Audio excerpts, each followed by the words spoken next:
Bilang miyembro po ng Kongreso, para lang mas maintindihan ng mga kapatid natin, bakit kailangan bantayan itong mga pangalan na nandoon sa mga listahan? Para lang po mas mabigyan natin ng konteksto doon sa mga nakikinig sa atin. Kasi syempre initially, kapag naman nandun, hindi naman agad, masama iyon. Pero para po sa inyo, bilang isang congressman, bakit kailangan po tutukan po ito, maging yung mga tao na nandoon sa listahan na iyon?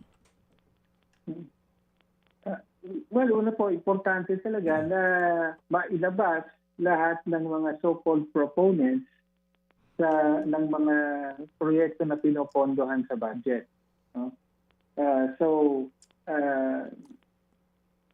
Tama yun. Hindi automatically kapag ikaw ay proponent ay meron na kagad anomalya. Problema. Anomalya. Or anomalya.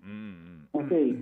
Pero ang panawagan natin sa lahat ay lalo na yung mga congressman, no, whether district or party list, at saka mga senador,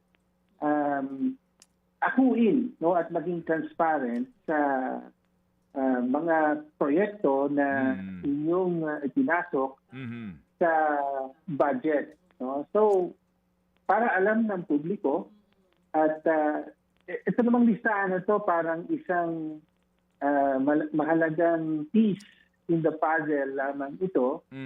No?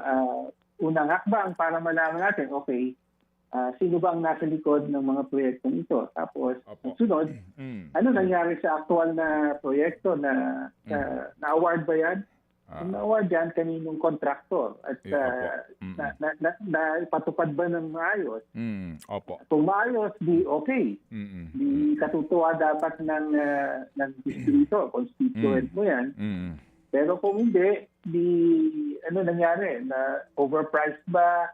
Ghost ba? Maayos ba yung proyekto? And so on and so forth.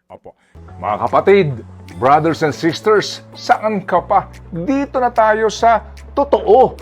Dito na tayo sa True FM. Mga kapatid, mag-subscribe and follow po kayo sa social media accounts ng True Network PH. Yan po kami, hanapin nyo lang True Network PH, Facebook, Instagram, YouTube, TikTok, and podcast. Mapa Apple or Spotify man yan, mahahanap nyo kami. Lahat ng mga napapanood at napapakinggan nyo po sa programa, nasa social media accounts namin yan. So, paano mga kapatid? See you sa social media!